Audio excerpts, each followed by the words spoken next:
Assalamualaikum warahmatullahi wabarakatuh. Waalaikumsalam warahmatullahi wabarakatuh. Alhamdulillah masih semangat. Ya, yang pertama-tama yang saya hormati ibu guru dan yang saya banggakan teman-teman seperjuangan. Adapun tujuan saya berdiri di sini ialah mempresentasikan tentang membentuk pribadi muslim yang taat, kompetitif, dan berhasil kerja yang unggul. Nah, di sini saya akan menjelaskan membentuk. Membentuk adalah membuat, menciptakan, menghasilkan, dan lain-lain. Pribadi adalah sifat yang mencerminkan dari diri kita. Muslim, jangan salah tafsir dengan kata-kata muslim. Ada orang Islam, ada juga muslim. Banyak orang yang bilang, apa sih muslim itu? Muslim adalah orang yang sudah taat, tapi Islam belum. Jadi kita bisa bedakan bahwa orang muslim sudah pasti Islam, orang Islam belum tentu muslim. Taat adalah yaitu mematuhi peraturan, mengikuti, mendengarkan, dan lain-lain. Kompetitif adalah suatu kompetisi, pertandingan, perlombaan. Beretos kerja adalah pekerjaan yang tidak boleh setengah-setengah, menanggung. Itu arti beretos kerja. Unggul adalah nomor 1, terbaik, dan dia yang paling terbaik. Oke, dalam video besar ini dia ini mendapatkan timbal balik. Nanti akan saya jelaskan lebih lanjut.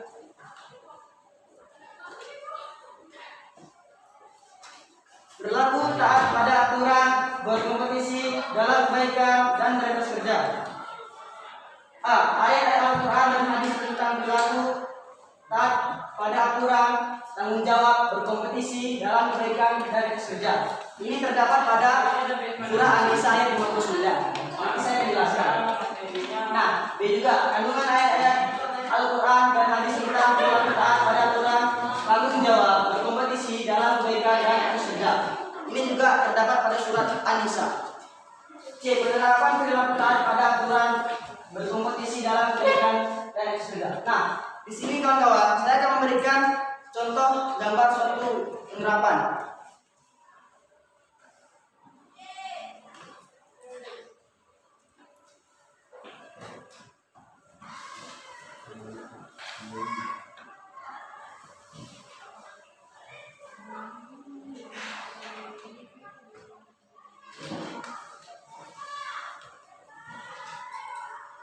Nah, teman-teman, di sini kita lihat ada Bapak polisi. Bapak polisi dia membilang harus tertib. Nah, di sini ini tadi tidak menerapkan atau melanggar. Walaupun sudah diletak lampu merah di sini, dia tetap melanggar sebenarnya kan. Dia tidak mendengarkan, dia tidak melihat. Jadi apa efek samping yang terjadi dari hal ini? Nah, ini kecelakaan. Timbal baliknya apa? Apa yang kita tanam itu yang kita dapat. Nah, jadi teman-teman, taatilah peraturan, karena setiap peraturan itu pasti ada makna yang tersimpan di dalamnya. Nah, membuang sampah. Dari gambar yang 04 ini kita lihat membuang sampah. Banyak kejadian di kota-kota kecil. Zaman sekarang orang itu membuang sampah di sungai. Apalah ya kan? Dia tidak memikirkan hal dari sampah yang kecil, dari bungkus permen. Dia tidak memikirkan, jadi dia membuang sampah. Namun dampak negatifnya apa? Bagi orang-orang yang di kota. Lihat sekarang, banyak orang-orang yang di kota rumahnya hancur, terbawa arus besar. Kenapa tadi sampah sudah menumpuk? Jadi air tadi pun meluap. Nah, inilah dampak negatifnya. Nah, kawan, sudah saya jelaskan gambar ini, kita lanjut ke materi tadi ya. Nah, ayat-ayat Al-Quran dan hadis tentang berlaku taat pada aturan, tanggung jawab, berkompetisi dalam kebaikan dan etos kerja. ayat 59.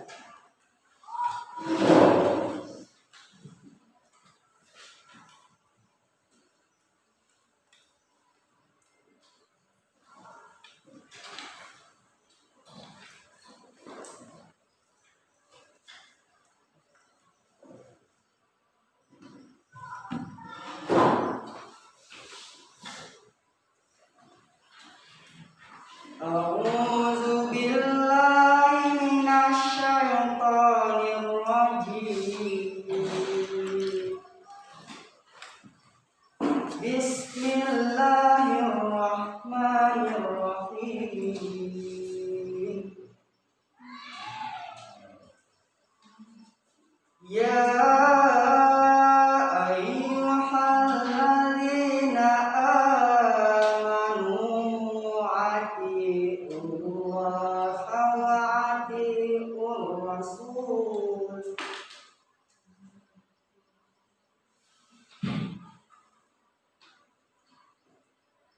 Wa atiiur rasula ulil amri minkum. Fa in tanaza'tum fi syai'in farudduhu ila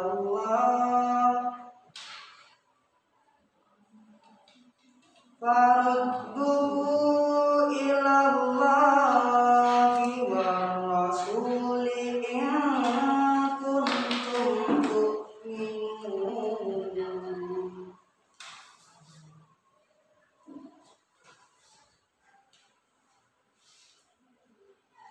In kuntum tu'minuna billahi wal yawmil akhir, zalika khairu wa ahsanu ta'wila.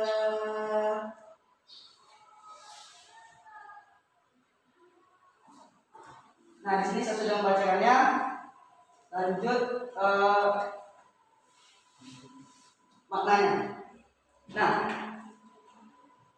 di surat An-Nisa ini terdapat 3 pilar, yaitu pengertian besarnya: taat pada Allah, taat pada Rasul, dan taat pada ulil amri. Nah, saya akan lebih detailkan pengertian taat ini. Taat memiliki lawan kata, yaitu munafik, membangkang, tidak mendengarkan, dan lain-lain. Nah, pengertian yang tadi saya sudah sebutkan juga, yaitu membentuk, menciptakan, membuat. Taat pada Allah. Nah, apa itu taat pada Allah? Yaitu taat pada Allah, taat yang menjalankan segala aturannya. Contohnya seperti sholat 5 waktu, berpuasa pada bulan Ramadan, dan membayar zakat. Nah, kita balik lagi, ridhonya Allah, ridhonya orang tua, ridhonya Allah. Jadi kalau kita sama saja melawan kepada orang tua, sama saja itu kita melawan kepada Allah. Jadi orang tua ini berperan penting juga bagi pengertian taat ini. Nah, kalau kita nanti kan kita sudah besar, pasti kita memiliki yang namanya, kita pun akan menjadi orang tua, pasti kita pun nanti berumah tangga. Nah, bagi perempuan, bila dia sudah berumah tangga, dia harus taat kepada suaminya. Bahkan bila suaminya berkata, jangan keluar, dia tidak boleh keluar. Karena kenapa? Itu sudah hukumnya, sudah syariatnya. Lalu taat kepada Rasul. Rasul ini banyak yang sunnah-sunnah ya, yang bisa kita jalankan. Contohnya seperti tidak boleh makan sambil berdiri, minum juga, dan banyak lagi ya. Taat kepada ulil amri. Ulil amri adalah suatu pemimpin. Contoh kecilnya saja kita lihat di sini bahwa Bapak yang terhormat, Bapak Muhammad Rais, yaitu dia adalah kepala sekolah di sini. Kalau dia misalnya Bapak ini membuat peraturan, itu kita harus menaatinya. Karena saya yakin di setiap Bapak itu marah, dia membuat peraturan, pasti ada makna yang terpendam di dalamnya. Pasti makna itu nanti berguna. Jadi mungkin kalau sekarang kita belum berpikir bahwa Bapak itu tahunya cuma marah-marah, repot itu salah. Tapi setelah kita tamat, kita akan menyadarinya. Oh iya, bapak-bapak itu dulu pernah bilang begini-begini. Oh iya betul. Nah, itu dia. Nah, tapi juga kalau ulil amri ini membuat aturan yang seleweng dari jalan Allah, itu boleh kita lawan. Nah, itu dia ya. Baru surat Al-Maidah surat kelima ayat 48.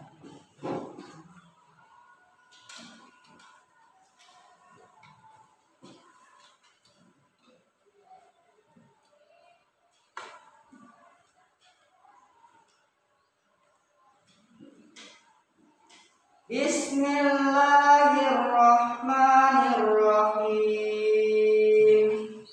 Wa anzalna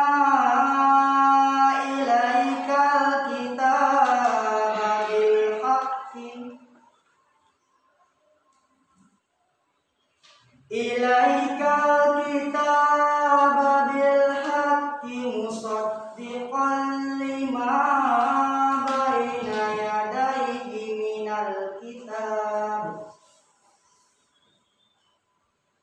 minal kitabi wa muhaiminan alaihi fahkum bainakum bima anzalallahu wa la tattabi' ahwa'ahum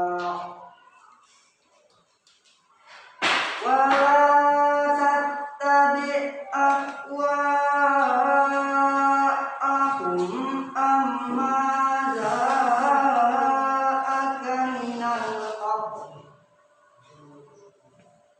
likullin ja'alna minkum syir'atan wa minhaja walaisa Allahu laza'alakum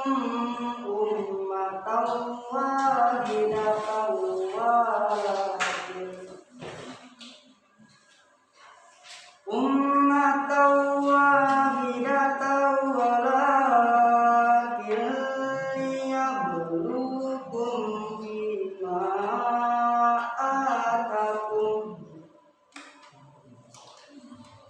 fima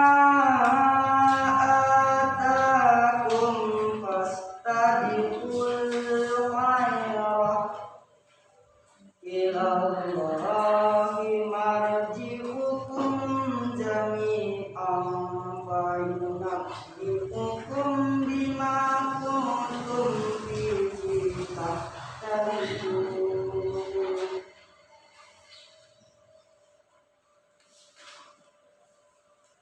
Dan artinya, dan kami telah memberikan kitab Al-Quran kepadamu Muhammad dengan membawa kebenaran yang membenarkan kitab-kitab diturunkan sebelumnya dan menjaganya, maka putuskanlah perkara mereka menurut apa yang diturunkan Allah, dan janganlah engkau mengikuti keinginan mereka dengan meninggalkan kebenaran yang telah datang kepadamu untuk setiap umat di kalangan kamu. Kami memberikan aturan dan jalan yang terang. Kalau Allah menghendaki, niscaya kamu dijadikannya satu umat saja. Tapi Allah hendak menguji kamu terhadap karunia yang telah diberikannya kepadamu. Maka berlomba-lombalah berbuat kebajikan. Hanya kepada Allah kamu semua kembali. Lalu diberitahunya kepadamu terhadap apa yang dahulu kamu perselisihkan. Nah, apa yang kita lakukan di dunia ini, semuanya itu kita bertanggungjawabkan. Jangan karena hal kecil kita sepelekan. Allah besok pun udah lupa. Ingat, Allah tidak lupa. Allah Maha melihat. Nah, ingat ini. Dan dia berkata, setiap umat di sana kami memberikan aturan yang jalan yang terang. Berarti Allah itu sudah meletakkan aturan jalan yang terang. Tapi walaupun Allah sudah begitu, tetap aja orang yang membangkang. Banyak orang yang membangkang. Nah, seperti itu. Surat At-Taubah ayat 9 ayat 105.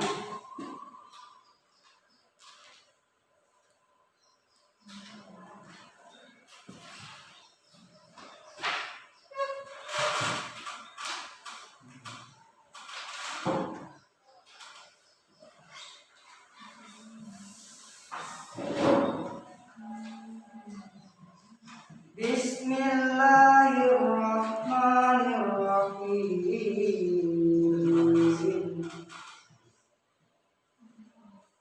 Wa qul i'malu fasayarallahu 'amalakum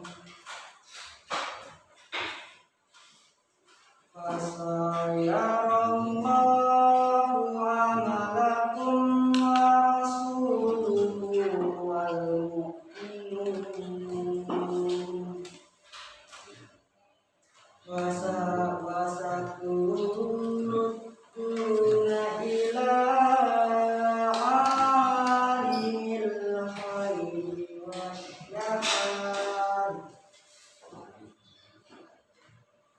wasyahadati fayunabbi'ukum bima kuntum ta'malun. Artinya, dan ada pula orang-orang lain yang disatukan sampai ada keputusan Allah. Mungkin Allah akan mengajak mereka dan mungkin Allah akan menerima tobat mereka. Allah mau mengetahui di sana. Nah, ini Allah sudah menetapkan jalan seseorang, tapi dia menunggu Allah itu bertindak. Jadi jadilah orang istilahnya sedia payung sebelum hujan. Jadi kita tidak kena hujan. Nah, inilah yang tergandung dalam ayat ini. Dia mengatakan dia menunggu Allah bertindak ya, bukan gitu ya. Dan Allah akan memberi ajab. Nah, jadilah orang yang jangan terlambat. Jadi kita siap-siap, siapkan amal kita. Kita nggak tahu kapan kita itu istilahnya meninggal, nama cakapnya ya. Dipanggil Allah, kita nggak tahu kapan dunia ini akan berakhir.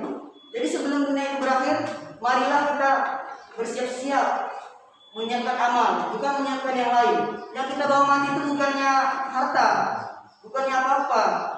Yang kita bawa mati adalah amal. Dan kita dibungkus dengan kain kafan yang berwarna putih. Nggak ada tuh kendaraan kita apa? Keranda. Nggak ada kita orang meninggal naik mobil. Jadi siap-siap. Apapun derajat orang, nanti matinya juga akan disetarakan dengan kita, dibalut dengan kain kafan dan didoakan seperti kita. Jadi kita nggak perlu sombong dengan apa yang kita miliki di dunia ini. Seandainya kita ingin memiliki kekurangan, mungkin kita memiliki kekurangan, jadi kita tuh jangan selalu rendahkan. Pasti setiap orang tuh memiliki kekurangan dan juga ada memiliki kelebihan. Itu yang namanya tinggal balik, kekurangan kelebihan. Nah, di sini kita petik adalah bersiap-siap menyiapkan amal kita ya.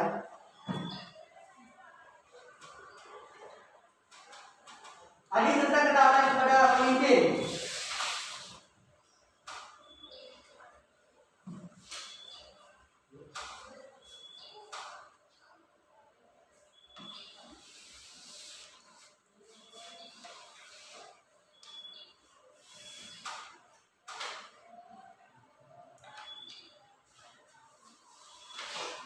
Nah, hadisnya di sini ya, setiap orang itu hadis berbeda-beda. Saya mengambil yang pertama ya. Saya memberi wasiat kepada kalian agar tetap bertakwa kepada Allah Azza wa Jalla, tetap mendengarkan dan taat, walaupun yang diperintahkan kalian seorang hamba syahaya, budak. Hadis dari Abu Daud dan At-Tirmidzi, hadis hasan sahih. Nah, jadi ini juga masuk di kehidupan kita sehari-hari, teman-teman ya. Kalau ada teman-teman yang mengingatkan, walaupun derajatnya rendah, jangan disepelekan. Mau kecil sekecil apapun orang tadi, jangan disepelekan. Tapi yang kita lihat itu adalah cara berbicaranya, apa yang disampaikan dia. Bukan dari orang yang mesti ngomong tuh harus orang yang tinggi, pejabat, itu salah. Karena setiap manusia itu harus saling berbagi, saling menasihati. Nah, baru lanjut ke selanjutnya. Hadis tentang berkompetisi dalam kebaikan.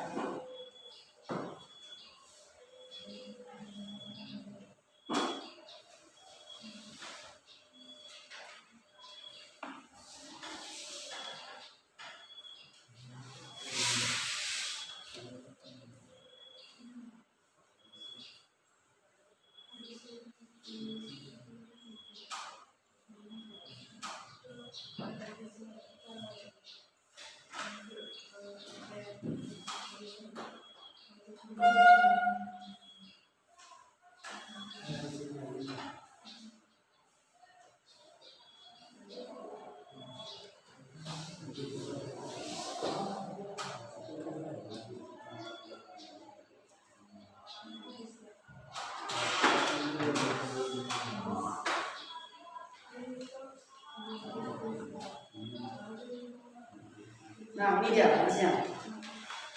Bagi orang-orang yang berbuat baik, ada pahala yang terbaik, yaitu surga, subhanallah. Dan ditambahnya, dan muka mereka tidak ditutupi oleh debu hitam, dan tidak pula heningnya kehinaan. Mereka itulah penghuni surga.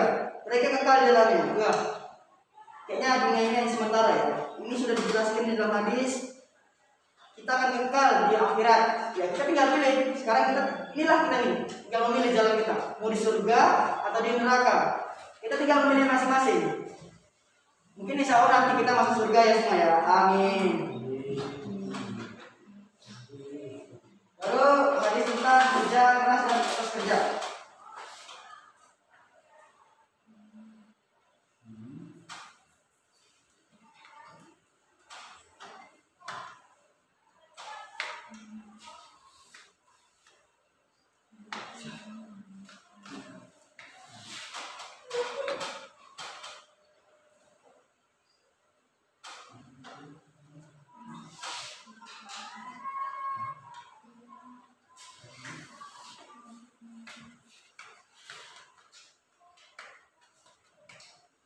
Dari Umar radhiyallahu anhu ia berkata, aku pernah mendengar Rasulullah Shallallahu Alaihi Wasallam bersabda, kalau kalian bertawakal kepada Allah dengan benar-benar tawakal, maka niscaya Allah akan memberikan kalian rezeki. Sebagai Allah memberikan rezeki kepada burung. Ia pergi pagi dan keadaan perutnya kosong, lalu dia pulang sore hari dalam keadaan kenyang. Hadis riwayat Tirmizi nomor 2304. Nah, jadi hadis tentang kerja keras dan kerja ini, kita tuh kerja tuh harus tekun. Nah, kalau kita kerja nggak tekun, hasilnya pun begitu. Itu tadi timbal balik. Apa yang kita tanam, itu yang kita panen. Misalnya kita kerja setengah hari, mungkin ya penghasilan kita juga setengah hari. Cuma kalau kita kerja dari pagi sampai sore, mungkin itu tadi yang dibilang dalam hadis ini. Allah akan memberikan rezeki seperti burung. Pernah nggak lihat burung berangkat pagi pulang sore? Pasti pernah kenyang kan? Kita nggak tahu apa yang dikerjakan, tapi dia tekun. Walaupun sedikit beras yang dia makan, tapi dia setiap hari mengumpulkannya. Nah, itu dia. Lalu kita lanjut ke materi berikutnya. Kandungan ayat-ayat Al-Quran dan hadis tentang perilaku taat pada aturan, tanggung jawab, berkompetisi dan kebaikan, dan etos kerja. Surah An-Nisa, surah keempat ayat 59, bermakna taat pada Allah SWT, Rasul SAW dan pemimpin. Nah, yang ini tadi sudah saya jelaskan. Surah Al-Maidah ayat 5, surah ke-5 ayat 48. Berlomba-lomba dalam kebaikan. Nah, kalau kita itu berlomba, pasti kita ingin menjadi seorang yang terbaik, yang nomor satu, terunggul, terperfect. Bagaimana caranya? Dengan menyingkirkan lawan. Nah, inilah dia maksud surat ini. Tidak boleh kita tinggalkan. Kenapa? Kalau kita dengan cara menyingkirkan dengan cara negatif, itu salah. Jadi dengan apa? Dengan yang positif, dengan kebaikan. Masuk ya kebaikan ya. Jadi surah ini perlu kita kaji dengan benar-benar. Kalau kita itu dalam berkompetisi atau berlomba, jangan menggunakan cara yang curang. Gunakanlah cara yang baik. Nah, lalu surat At-Taubah surah 9 ayat 105. Kerja keras dalam kehidupan. Di sini juga tadi saya sudah jelaskan, bekerja keras tanpa henti, ya mungkin hasilnya juga akan memuaskan. Kembali lagi, apa yang kita tanam, itu yang kita panen. Saya tidak akan bosan mengingatkan teman-teman agar teman-teman nanti menjadi orang yang sukses. Amin.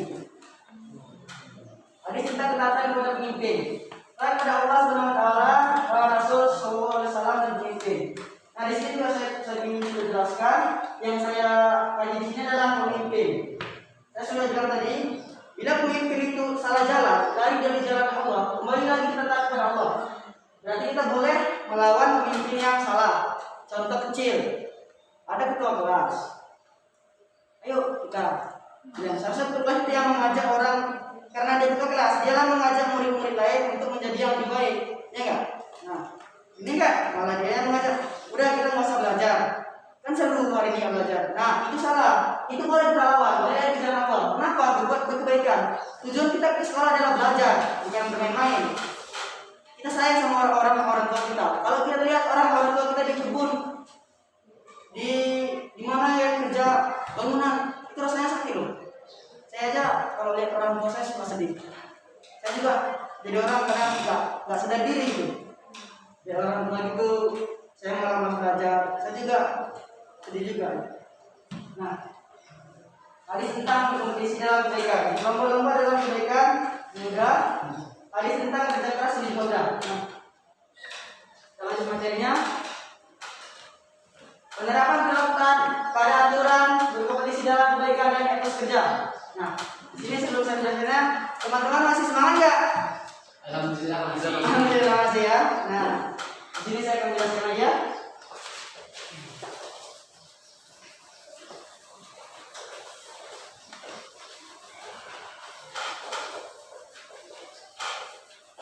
Nah, ini tadi harus semangat. Jadi masuk beretos kerja, etos, jangan menanggung. Jadi teman-teman harus semangat mendengarkan saya menjelaskannya. Oke, lanjut aturan. Ada syariat agama Islam. Nah, contoh syariat agama. Contohnya ya, kita bagi wanita harus memakai mukena. Rambut tidak boleh nampak ya kalau bagi mukena. Nih, kalau pakai perempuan bagi mukena ya. Jangan nampak yang pakai mukena itu salah. Itu namanya penyelewengan. Kalau perempuan yang pakai mukena, kalau bisa pakai alat jilbab agar tentunya rambutnya tidak nampak ya. Terus, lalu kalau bagi laki-laki itu tadi batas auratnya dari pusat ke bawah itu bagi celana yang paling panjang ya, agar tidak nampak auratnya. Itu memenuhi syariat Islam. Banyak sekarang orang yang memakai celana yang ketat, yang salah, yang menyeleweng dari syariat Islam. Kenapa? Budaya Barat sudah masuk. Ini yang perlu kita pelajari. Emang senang kayak gitu, tapi apa? Kita lari dari jalan Allah, lari dari jalan kebaikan. Itu yang harus kita hati-hati. Dan karena orang Barat itu datang sini mengasih uang segini, kita terlena hanya gara-gara uang 100 juta, kita terlena. Akhirnya apa? Terjerumus ke neraka. Kalau di neraka uang tidak ada harganya. Nah, taat ada peraturan sekolah. Nah, kita harus taat kepada peraturan sekolah. Pas setelah ini dalam kondisi kita pandemi, jadi kita harus memakai masker, ikuti aturan, cuci tangan sebelum masuk kelas, membawa hand sanitizer agar kita terlindungi. Emang nampak sepele menggunakan masker, tapi maknanya sangat besar. Nanti gara-gara satu tidak menggunakan masker, semuanya terkena. Nah itu dia peraturan sekolah. Itu banyak lagi. Berkompetisi dalam kebaikan, lomba-lomba dalam beribadah kepada Allah Subhanahu wa Ta'ala. Orang zaman sekarang lomba-lombanya apa? Fashion, model. Apa yang dilombakan orang model semua? Kalau nggak glowing, nggak dihargai. Itu salah. Nanti kalau kita mati, yang ditanya bukan glowing, saling menghargai. Itu juga. Jadi itu tadi. Coba kita berlomba-lomba di masjid, sholat. Memang dampaknya tidak nampak, tapi nanti di akhir zaman kita nampak.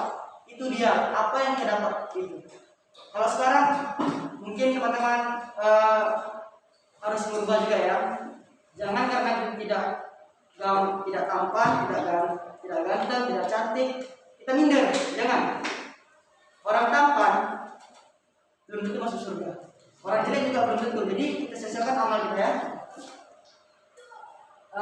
Lomba-lomba giat belajar, wah iya. Kalau belajar kita harus giat. Kenapa? Ilmu itu mahal. Kalau kita bandingkan kita tidak sekolah, ilmu. Kalau bisa nggak kita beli ilmu itu? Enggak. Kalau instan, contohnya kita beli. Guru, saya mau beli ilmu dengan uang sekian, nggak bisa. Harus bertahap, pelan, demi step agar menjadi ilmu itu masuk. Guru tidak mengharapkan uang dari kalian, tidak. Dia mengharapkan apa? Bahwa dia itu bisa mengajari muridnya agar menjadi orang. Kalau guru, kenapa guru itu harus tekun dalam mendidik muridnya? Karena guru pun itu tanggung jawab di akhirat. Wahai Polan, apa yang kau ajarkan kepada murid-muridmu? Tidak saya ajarkan. Buat kasih siksa. Nah, itu dia. Jadi ada pertanggungjawabannya semua. Jadi kita nih sebagai siswa harus giat belajar dan berlomba-lomba. Oh ya, kawanku bisa, masa aku nggak bisa? Aku harus giat, harus giat lagi. Nah, gitu. Kita kerja, sungguh-sungguh dalam belajar. Nah, kalau belajar guru bilang, ini nakku dicatat. Tolong dicatat karena ini besok kita penting, besok mengulangan. Alah, apanya itu? Besok pun aku tinggal nyontek laguanku. Nah, rupa-rupanya besok ulangan tiba-tiba nggak tahu apa nih. Kawannya celik, nggak kesini mau. Terjerumus kan? Nah, itu tadi jebakan. Itu tadi jebakan yang kita buat sendiri. Senjata makan tuan. Apa yang kita tanam, itu yang kita dapat. Nah, berbuat baik dengan istiqomah dan ikhlas. Setiap kegiatan yang kita lakukan harus dibarengi dengan istiqomah dan ikhlas. Kenapa? Karena kalau hidup ini tidak ikhlas, semuanya berat. Apapun yang kita lakukan, mulai dari hal kecil, berat. Memberi ke kawan aja, kita membantu kawan. Oh, dia pun dulu jahat sama aku. Oh, dia pun dulu suka ganggu aku. Kamu lakukan punya, jangan seperti itu. Ingat juga, kalau kawan kita suka bilang kita, apa? Kita nasihati dia. Mungkin nanti ada suatu hari, kita udah besar jumpa. Oh, sekarang udah jadi orang sukses ya. Baru dia ingat sama kita, oh ya kawan dia dulu dia baik, akhirnya dibantu. Apa yang kita tanam, itu yang kita panen. Nah, itu juga masuk. Jadi ini sudah selesai. Oke. Sebelum saya mengakhiri ini, saya berpesan kepada teman-teman, jadilah orang yang baik dan taat ya. Karena kalau kita sedang memegang itu, mungkin kita akan menjadi orang yang sukses. Dan kita akan memberikan kedua orang tua kita. Sebelum saya mengakhirinya, bila ada kesalahan kata dalam kata-kata saya, ada kata saya yang sedikit menyindir atau sedikit masuk hati kawan, mohon dimaafkan. Karena di sini saya juga ingin bukan ingin menyindir kawan, tapi saya ingin kita itu menjadi orang yang baik, sama-sama kita berada di jalan yang benar. Jadi saya akhiri. Akhir kalam. Assalamualaikum warahmatullahi wabarakatuh.